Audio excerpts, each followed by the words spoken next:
Hello बच्चों, so let's understand this question. So the question is asking categorize the following as a formal and informal sources of credit. मतलब कि यहाँ पे दो option दिए हुए हैं तो हमें इन दोनों को ही फॉर्मल और इनफॉर्मल में कैटेगराइज करना है। तो चलिए सबसे पहले देखते हैं कि इसका की कंसेप्ट क्या होगा। तो पहले वाले का की कंसेप्ट होगा फॉर्मल सोर्सेज ऑफ क्रेडिट।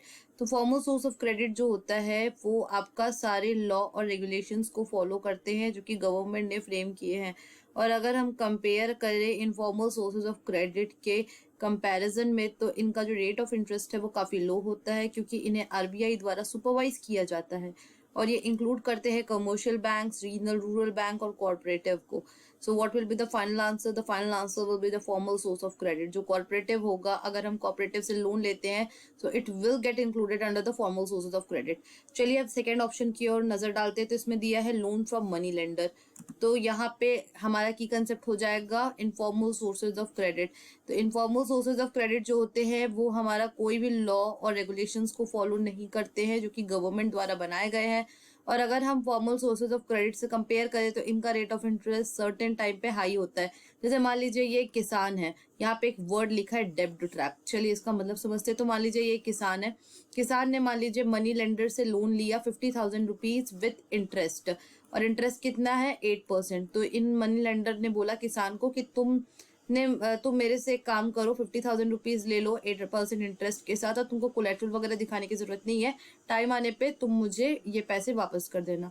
अब बेचारा किसान खुश हो गया, वो बोला कि चलो मेरे तो पास तो पैसे मुझे मिल गए। तो अचानक से क्या होगा कि ऑल्दो वो धीरे धीरे करके अपने सारे पैसों को लौटा देगा, बट मनी लेंडर उसको कुछ इस तरीके से ट्रिक करेगा कि वो बोलेगा किसान को कि नहीं, तुमने तो मेरे पैसे लौटाए ही नहीं है, बिकॉज इन्हें तो कोई सुपरवाइज करता ही नहीं है। इनफॉर्मल सेक्टर ऑफ क्रेडिट की सबसे बड़ी खासियत यही होती है कि इनको कोई सुपरवाइज नहीं करता, इसलिए ये हमेशा कई बार अपनी मनमानी करते हैं। तो ये जो किसान है वो बेचारा सत्ते में आ जाता है, वो बोलेगा कि मैंने तो पैसे दे दिए थे, ऐसा कैसे हो सकता है? तो मनी लेंडर बोलेगा कि आप मुझे पैसे दीजिए। तो अब इस चीज को पूरा करने के लिए वो एक सेकंड पर्सन से लोन लेगा कि मुझे इतने इतने पैसों की जरूरत है, तो मुझे पैसे दे दो, मैं तुमको बाद में लौटा दूंगा।